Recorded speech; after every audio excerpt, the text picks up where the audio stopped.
공부 잘하게 해주는 비밀 한 가지 알려드릴까요? 1985년도에 TMS 경두계 자기 자극술이 최초로 등장했으니 40년이 됩니다. 40년 동안 많은 임상 연구 결과가 나왔는데요.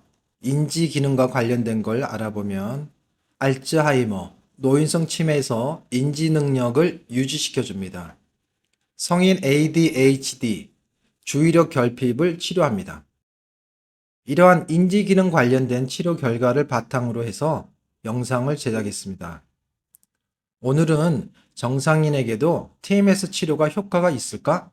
두 번째 시간입니다. 오늘은 인지능력, 기억력과 집중력에 초점을 맞춰서 이야기하겠습니다. 오늘도 새로운 생각의 힘을 얻어가시기 바랍니다. 기억력과 관련해서 가장 먼저 언급되는 부분이 전두엽입니다. 기억력과 집중력은 정보 처리 능력. 이 정보 처리 능력은 결국 사람의 지적 능력입니다. 이게 사라지면 치매라고 말할 수 있습니다. 치매 환자에서도 전두엽을 치료하고 있습니다. 첫 번째, 기억력. 전두엽이 뇌에서 기억력을 담당하는 유일한 부분은 아닙니다. 뇌의 운동 영역을 자극해도 기억력이 증가됩니다. 그러나 기억력과 관련해서 가장 효과적인 것은 전두엽 자극입니다. 두 번째, 정보 처리 능력.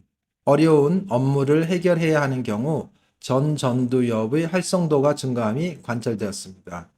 예를 들면 어려운 수학 문제, 논리적 사고력이 필요한 경우, fMRI, 기능적 자기 공명 영상, 뇌 혈류량을 확인하는 MRI를 통해서 이러한 사실을 관찰할 수 있었습니다.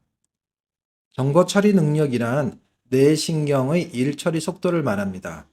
이를 평가하는 검사가 하나 있습니다. 스트롭 테스트, 색채 단어 간섭 검사. 이 검사에서 중요한 점은 글자 이름과 색깔이 맞지 않습니다. 글자가 아닌 색깔을 답해야 합니다. 단어의 의미와 색깔이 틀린 경우 답변이 느려집니다. 뇌에서 정보를 처리하는데 시간이 걸리기 때문입니다. 초록색으로 적힌 그린을 보면 초록색이라고 쉽게 말하지만 빨강색으로 적힌 그린을 보면 대부분에서는 대답이 늦어집니다. 반응 속도가 떨어지는 겁니다. 한글로 적힌 단어 카드를 볼게요. 검정, 노랑, 빨강, 파랑, 초록. 단어와 색깔이 전부 틀립니다. 전두엽을 TMS 경두계 자기 자극술로 자극한 후 스트록 검사 결과가 향상됨을 보고하고 있습니다. 먼저 수험생과 관련해서 얘기해 볼게요. 기억력과 집중력이 향상된다면 공부 능력이 올라가니까 시험을 잘 볼 수 있겠죠.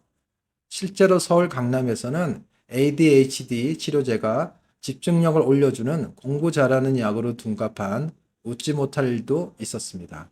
뇌의 정보 처리 능력이 올라가니까 논리적인 사고와 글쓰기 능력도 증가합니다. 딱 수험생 맞춤형이지요. 그래서 TMS 치료가 공부 잘하게 해주는 물리치료라고 불리기도 합니다.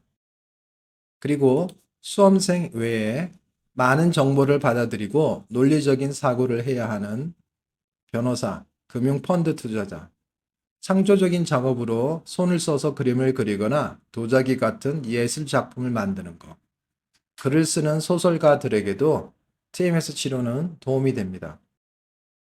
프로 뮤지션의 악기 연주 능력도 향상시킵니다. 악보를 보고 뇌에서 손으로 정보 처리를 해줘서 보내야 되니까요. 지적 능력을 증가시킨다 라고 말할 수 있습니다. 과장되게 말하면 뇌가 고성능 컴퓨터로 탈바꿈한다.